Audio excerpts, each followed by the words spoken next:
welcome to my channel. My name is Leah, and today is a very special day because we have here attorneys, lawyers, who are going to guide us on a lot of great information about purchasing a property or having or owning a property here in the Philippines. So we have attorney Monica and attorney Kyle. They will introduce themselves before I'm going to fire them with questions. And we also have Gordon over there, who I interviewed earlier, and we talked about his experience about the purchasing of property. So, can you please introduce yourself first, Attorney Monica? Yeah, hi everyone. I am Attorney Monica Marries. So I am a local from Dumaguete City. I graduated from Silliman University in the year 2018, and I've been working in firms like SGV in Cebu, and also worked in Mandaluyong City in one of the big firms there as well. Wow. All right. Thank you. And yeah, for me, well, before I begin introducing myself, I would like to, say our thanks for inviting us over, to have this interview and be a part of your educational platform. Yeah. So yeah, I am attorney Kyle Almero. I've been in the legal profession for around 5 years already. I started my practice actually with attorney Monica also in Cebu City. okay. Yeah, at SGV and Co. It's actually one of the, I think it's currently the largest multidisciplinary professional services firm in the Philippines, and it is also it is a member of the Ernst & Young Group, a global leader in professional services. After being with SGV for around 2 years, yeah, 2 years, I decided to come back to Dumaguete and joined a Dumaguete-based law firm, which is at the office. And while we were in SGV, our training there was more focused on taxation and corporate practices. And then when I joined a law firm here in Dumaguete, also that was for another 2 years. I was then exposed to all fields of law, basically all fields, but mainly litigation, from civil cases, criminal, labor, you name it. Yeah. And then just a few months back, I, together with attorney Monica, finally decided to, to open up, to open up our own firm. Congratulations! Yeah, thank you. All right. So we have our own firm now. It's the Almero Bishano Law Office. It's a full-service law firm, and we are engaged in all services, all legal services. Yeah, starting from just basic consultation, legal advisories, draftings, notarizations, and aside from also catering to litigation services, we also offer, because of our exposure and training at SGV, we also cater to business processing, corporate secretarial services. We do incorporation, real estate transactions, and all that. Wow, everything. Yeah, basically everything. That's awesome. Thanks to our previous trainings. Yeah. That's awesome. Yeah. So yeah, today we are going to talk about owning or having a property, especially if they are aliens or they are from another place, not here from the Philippines. So we have a lot of audience in that category right now on my channel. So I would like to ask you, is it the first question? Now I'm going to start firing. All right. His first question is it possible for a foreigner to own a property here in the Philippines? Okay. In answering that question, I think it's best if we categorize the classifications of properties. Okay. Okay, because The general categories are we have personal properties. These are basically all these movable properties. And the second one is we have the real properties, okay? That would involve lands. Of course, for personal properties, aliens, or let's say, Stop calling us or let's say foreign individuals may own any personal property. Okay. But as to lands, well, as a general rule, the ownership of any land in the Philippines is only exclusive and limited to Filipino citizens and Filipino corporations that are authorized to purchase or own lands. Okay. And that prohibition or limitation is enshrined in our constitution. So, we cannot just circumvent that one. Okay. Though some people try. Right. Definitely, However, there are certain exceptions to that. Okay, Right? let's hear the exceptions. I think it's better if we discuss that in another episode.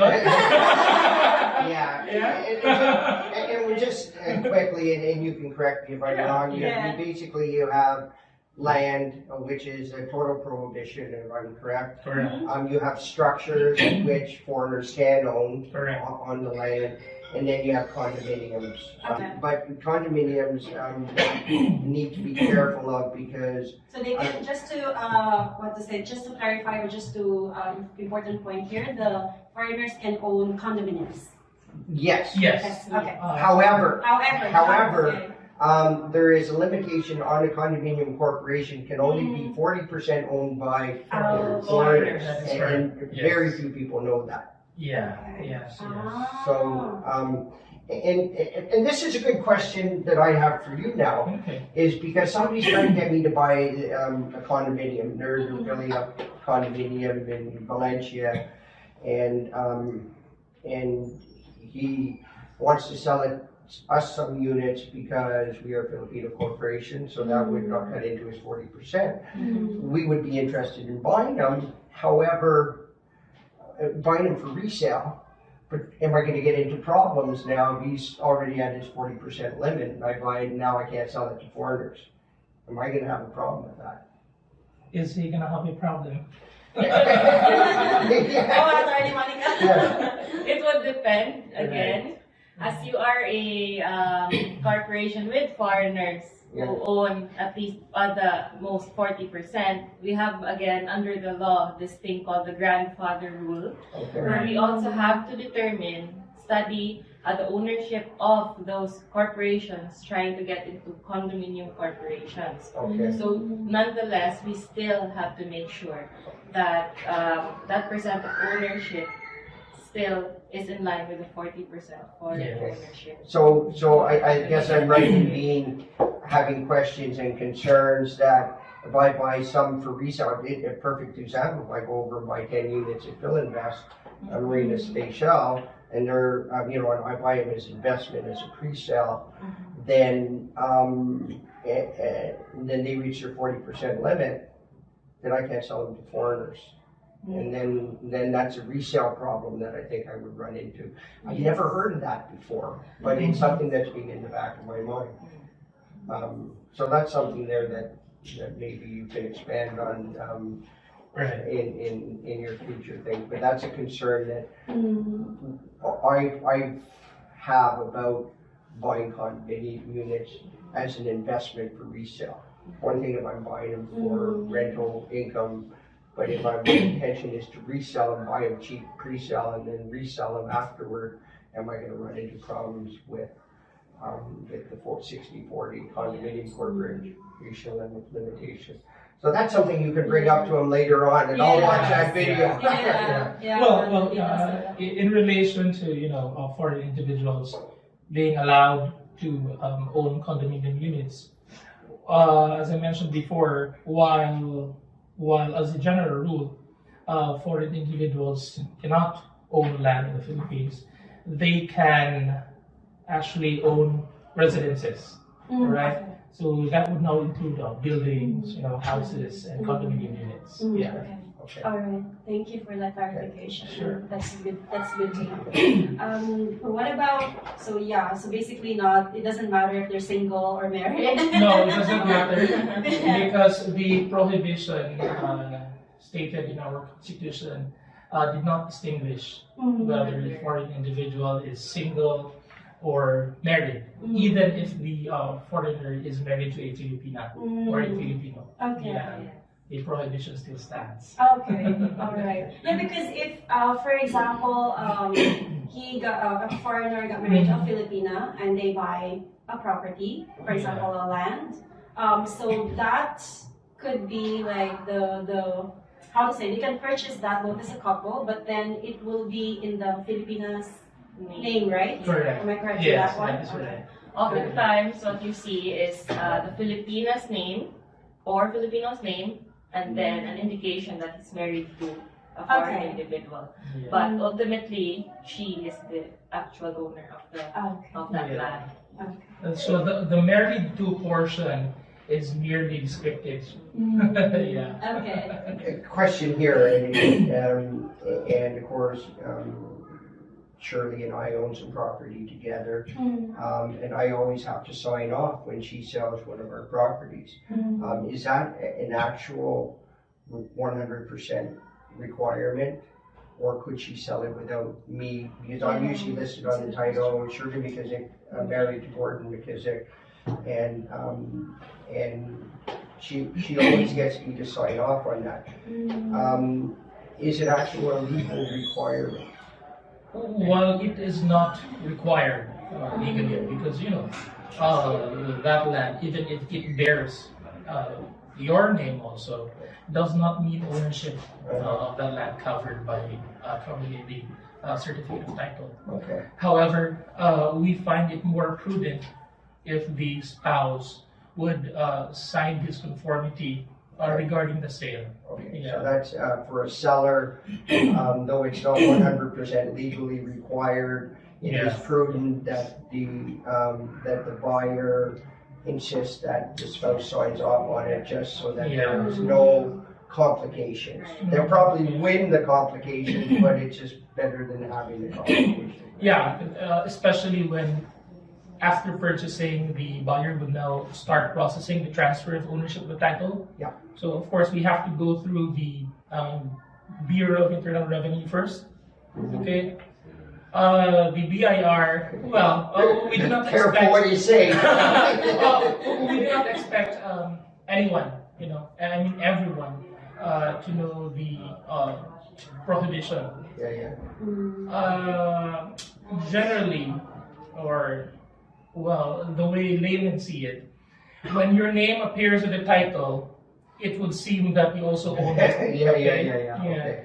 That's why, to get away with all those complications as you start processing the transfer of the title, it's just, it would help Okay. if you just sign. It makes it all look better and come together Right. better, Right. rather than having some complications that could Right. delay stuff. Yes. And again, I think what you guys are saying is that there's not a 100% need for the person to sign off, but there's always that thing in the background. Correct. Okay, well, is the spouse going to get mad and come down and start banging on my door?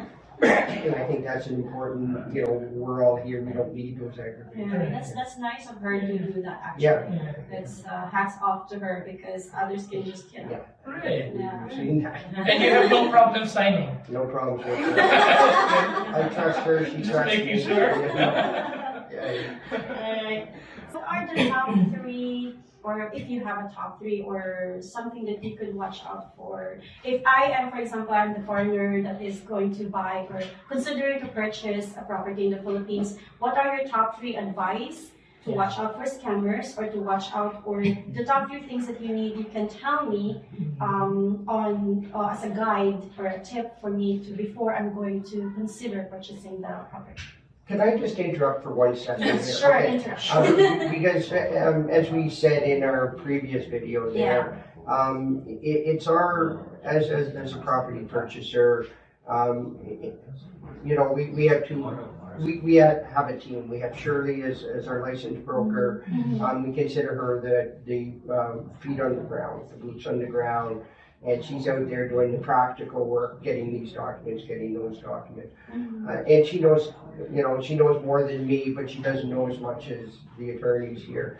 And so we always, you know, what you're asking is to identify some red flags. Yes. And usually, you know, we look for the immediate red flag, but we don't rely just on our limited experience. We always get an attorney involved. And as I was mentioning before, you know, there are people out there, well, I know that's cost too much. The amount that you can save or can potentially cost you is way more than the limited fees that the attorneys are going to. And so as a purchaser, when we're interested in a piece of property, surely we usually sit down with Attorney Kyle and Attorney Monica and say, this is what you have. And Shirley's already usually gotten the initial documents. Okay. And they will review them there and then basically tell them, okay, well, this we need, you know, for this one here, I'm a little bit concerned about this, you're going to need this, this, and this. And that's where they come in. And we will never buy a property without them saying, okay, we're comfortable with it. So, red flags. I'd like to say number one is your presentation. So, when you're looking at the title, you see the seller or the owner's name, and then you determine is this the same person selling it to me? Right. And if not, if it's a broker, does he have the authority? Can he show me either a special power of attorney or any other letter of authorization if there be one? So, number one red flag would be if that name does not match the person's name, right? And if ever it is also a corporation who owns the property, is there any authority, like in the form of a secretary certificate, to show me that the person that I'm trying to deal with is authorized to, you know, take on the transaction. So that's really number one. That's how one of the easiest forms of, you know, catching scammers, if any. Right. Another thing is you have to check if the seller is in possession of the title. You know? Or some of them don't have the title. Right. Only the tax deck. Right? Correct. Or there are even other sellers who just present you with a photocopy of the title. Yeah. Right. Dated what, like years ago already. Okay. So you have to be very careful with that, and that is in relation also to what Attorney Monica just mentioned earlier, that you have to check the authority of the seller. Okay.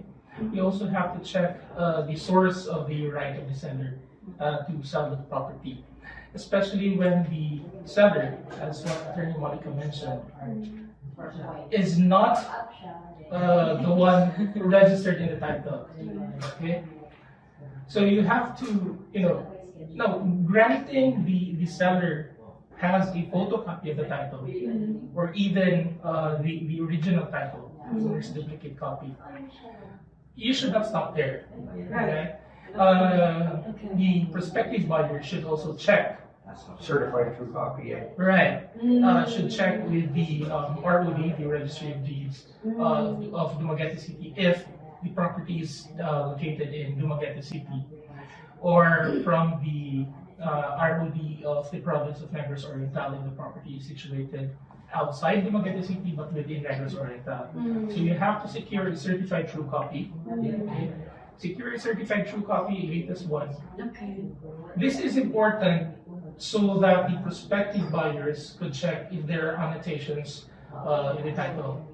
Because sometimes there are annotations that are reflected in the ROD's copy, but are not reflected in the owner's duplicate copy.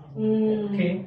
So what are these annotations? These annotations may include prior sales. Okay. Well, we have a lot of double taxes, you know. Yeah. So prior sales, leases, mortgages, even even some there are adverse claims, and these are annotations that affect the ownership of the land, the transfer of ownership, even the use of the land. And we can easily get away with these problems if we only do that simple task of securing a certified true copy. Yeah. And that's something that us as purchasers have faced, and we're just going through one that we were just discussing where the seller, and this kind of leads both into what both Monica and Attorney Kyle have said, where the seller didn't have the title at the time, and we ended up she didn't even have the rights to sell it because there was an illegitimate child that no one was telling us about, and so those are the type of things that hopefully you can avoid with getting the title, making sure the people on the title are the right people that you're dealing with, and certified true copies for sure. Yeah. That seems like, in my mind, it seems like a lot to do. So I think that's where you came in, right? Yeah, because you can do all of that stuff. Yeah, because just me thinking about, okay, I have to go to the registry of deeds and I have to line up, and so that's where you guys are gonna come, right? Yeah, because there is what we call the due diligence. Yeah. Due diligence. Prospective buyers can do that themselves, but the challenge there is. Does the prospective buyer know what he's supposed to look for? Right. So that's where property lawyers or real estate lawyers come in, because we check all these documents one by one and see if there's this term, purchase a land that is clean. Right, clean title. So that's where we come in. Maybe we could just kind of backtrack here for a second about what's something that Attorney Monica has said, because this is a situation that arises almost every day here in North Oriental. Mother titles. Mother title. Okay, because most of the raw land being sold here is mother title. Right. So what does it mean for those who don't know mother title? Exactly, and this falls into that category. Well, the name, it's in this person's name, and they're dead, and they passed it on, and that's where the term mother title comes from. But it falls into that category. Well, the person that's selling it, what rights do they have to sell it? And this is a very, very important thing, and it leads into what I was just about our problem recently. So maybe you could just do a brief explanation of the challenges of mother titles and how to solve them. Okay. Yeah. So in general, very common term, mother titles are. It is a what oftentimes is indicated as an original certificate of title. Okay. But the name recorded there is still the grandparent or even the great grandparent. It's not passed down. Yes. But unfortunately, a lot of people are unable, also because of unawareness, unable to transfer it from generation to generation. And next thing you know, everyone, all of the parents have passed. And they're like, they are legitimate owners to be of that property. It's just that record-wise, they were not able to make the necessary transfers, and of course, there's a lot of payments involved. So there are a lot of people who disregard the payments until they have sure buyers. So that's why we have this thing called the mother title. So one way to make sure that it's also ultimately the clean title we seek is to just, ask, is there an extrajudicial settlement already? Right. Okay. Is there, if Settlement of there- estate, I guess. Yes, settlement of estate. Mm. Are there any other transfer documents that this mother title has been through? And of course, to check with the ROT, the certified true copy, the latest certified true copy, if there are any annotations there. So, and if there are none, then you can of course assist the seller. We can assist the seller if there are interested buyers on that mother title, because sometimes the land is beautiful. It's just that Yeah. we just have to make sure that the buyer is already has the right and is able to sell the property. So, just a background check, we can be asking for death certificates, Family tree, Ah. family tree, I guess is a Family very tree. important one here. Oh my gosh. Yeah. That's where you come in again. Yeah, so oftentimes we really end up, talking to the sellers, assisting them. So it's not a problem. We can of course help the buyers, help the sellers determine what's the best course of action to take in order to make sure that the mother title is clean and they can successfully, sell the property to the prospective buyer. But it is like possible, right? Even if the owner is not there anymore, has passed away. It is Yes, possible. definitely, it is possible. Mother title is not as scary as it sounds. Yeah. Because I don't want a mother title, well, Yeah. then you're not gonna get, 90% of the land here is on mother title, so if you're not open to that, then you're not gonna get a piece of land. What we've seen from the purchasing side, and you guys can probably confirm this to some degree, is, that it all depends on how many heirs and if they got 63 heirs, take a walk. Because it only takes one to kibosh the whole deal. Right. If they don't have what Attorney Monica was saying, the extrajudicial settlement Yeah. or the settlement of estate, if those documents are not already enacted, then it's a process of going around to every person of interest in that property and getting them to agree to the price and sign off on it. And it's not just, it's already, if you can find one that maybe there's 20 heirs that have an interest.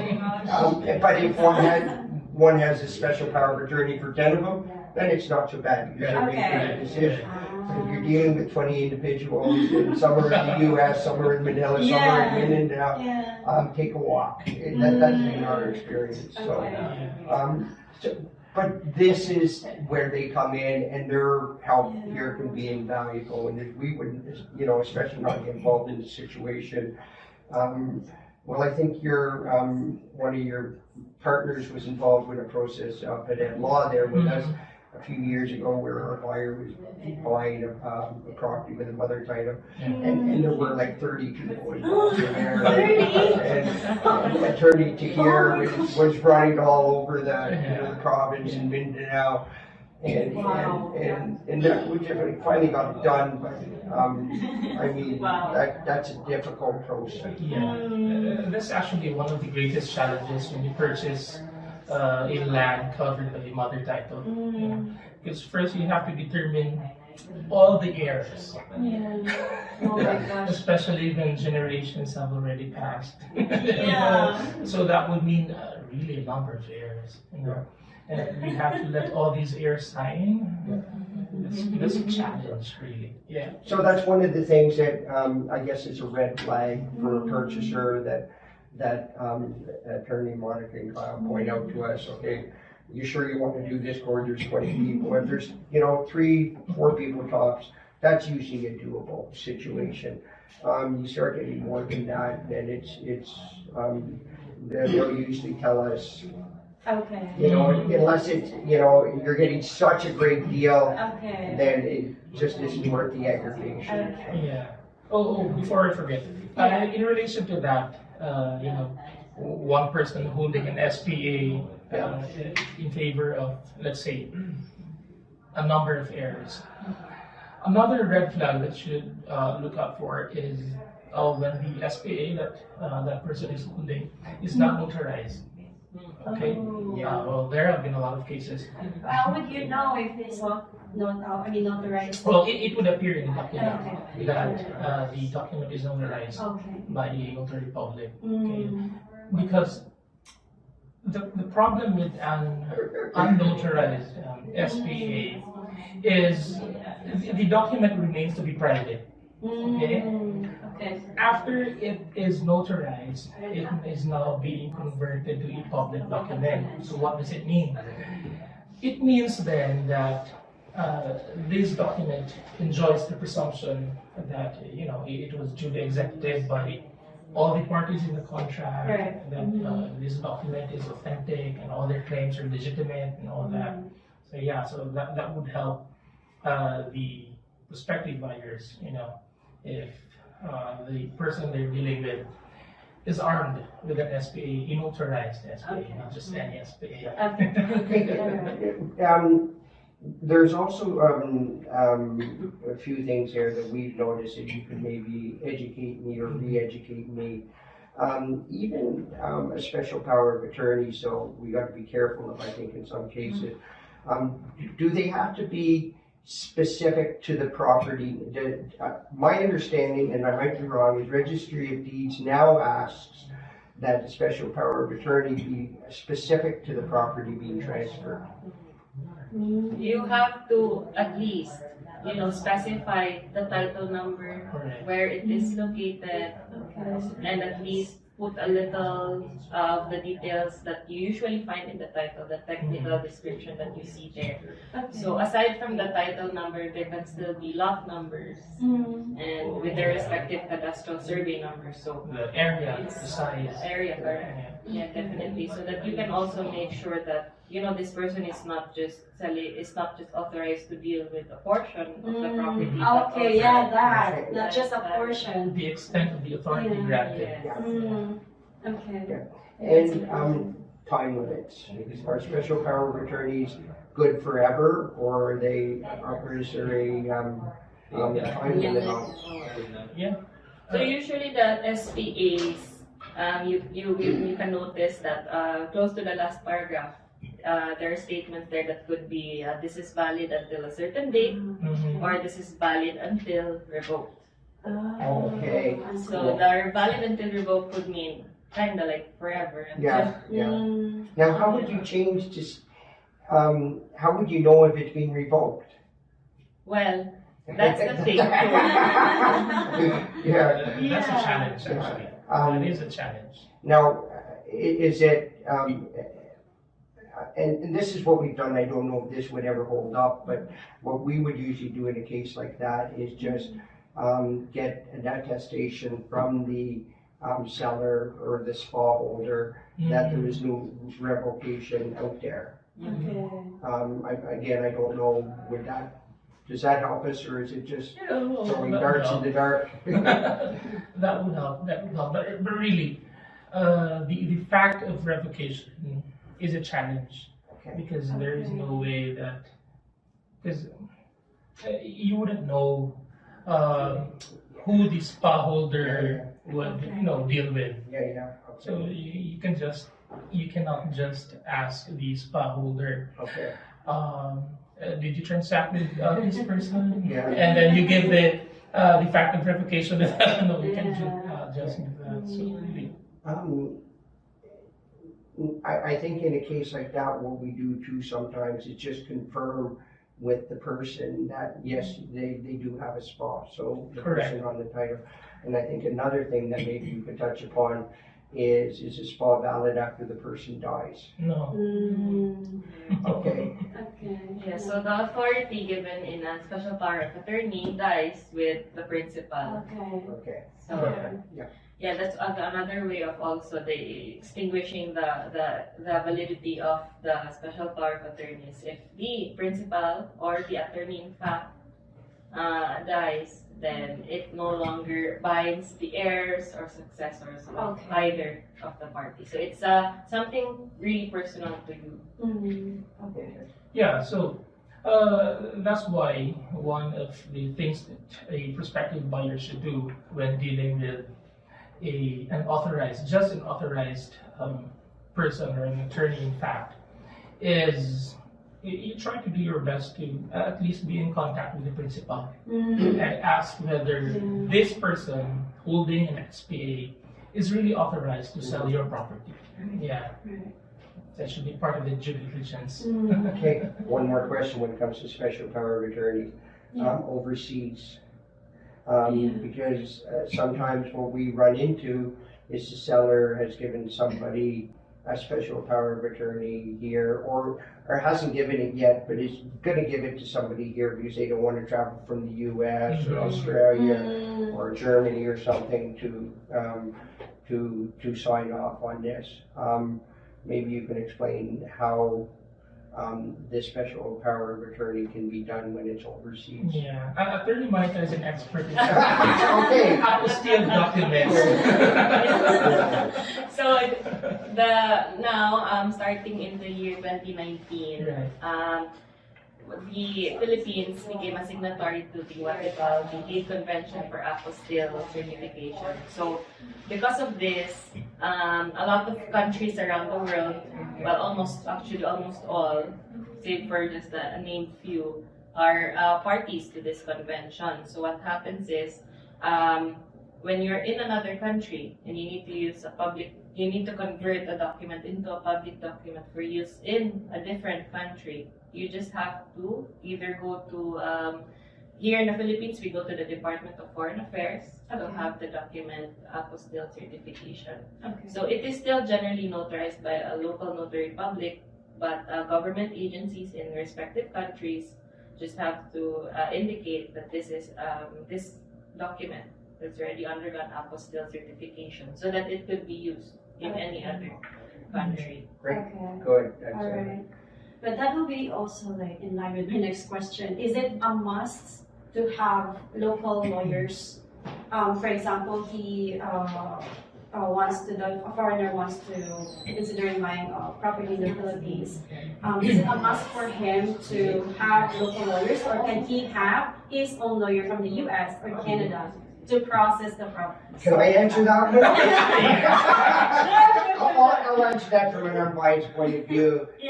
Don't bother. You know, it just, they know the laws, they know everything here. Right. It's like me asking them to do something in Canada. They didn't pass the bar in Canada. They don't know the laws in Canada and what can be done and what can't be done. Get an attorney in the country and even in the locale. Like, not to say that a Manila lawyer can't work here, you know, do something here. But these people know the people here. And let's face it, in the Philippines, sometimes it's not just what you know, it's who you know. And we're in a provincial town, and that rings true 10 times more than in one of the bigger cities. And a lot of times when we're dealing with something here and we're going to be dealing with this person, we come in and see them, and these people, I know her brother, or I know his sister. And so they already have some background that an attorney in Manila and definitely overseas would not have. So get a local attorney if you can that knows the local landscape, knows the local people. There's just no way around that. You know, it's again, if somebody called you up to do something in Davao, you probably do it if it's a good client, but you can't be as effective as a Davao attorney down there. So, There, did I answer that one all right? Very well. Yeah. So I guess that's it. Anything else that you would like to? Maybe touch briefly on something else that that maybe you can have a follow-up interview with them on in terms of a foreigner protecting their. Let's face it, a lot of times a foreigner is the one that's putting the money in to buy a property here, and you know, that's nobody's hiding that fact.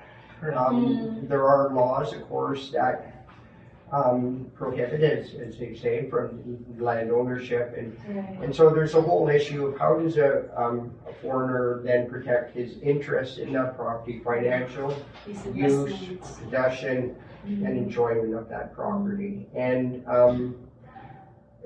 I think, you know, This is a conversation in its own, but maybe we can just touch briefly and you can kind of answer some of my questions, which I think I know the answers to, but you guys know better.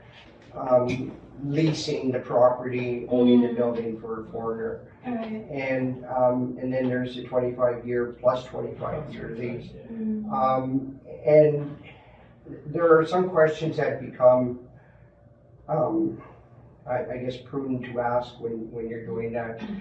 So basically, the Filipino owns the land. The land. The foreigner owns the building. Usually, the foreigner will take a lease on this. Very important, I think, to get that lease annotated on the title. Right. Right. Okay. Annotated on the title. Yeah. Now, the question becomes, well, what happens if the foreigner wants to sell the place? How does he convince the Filipino that they have to sign off on the sale? How would you guys go about protecting that happens? So yeah, you were actually right in saying that one of the ways to protect the right of the foreigner who cannot own the land is to enter into a lease contract.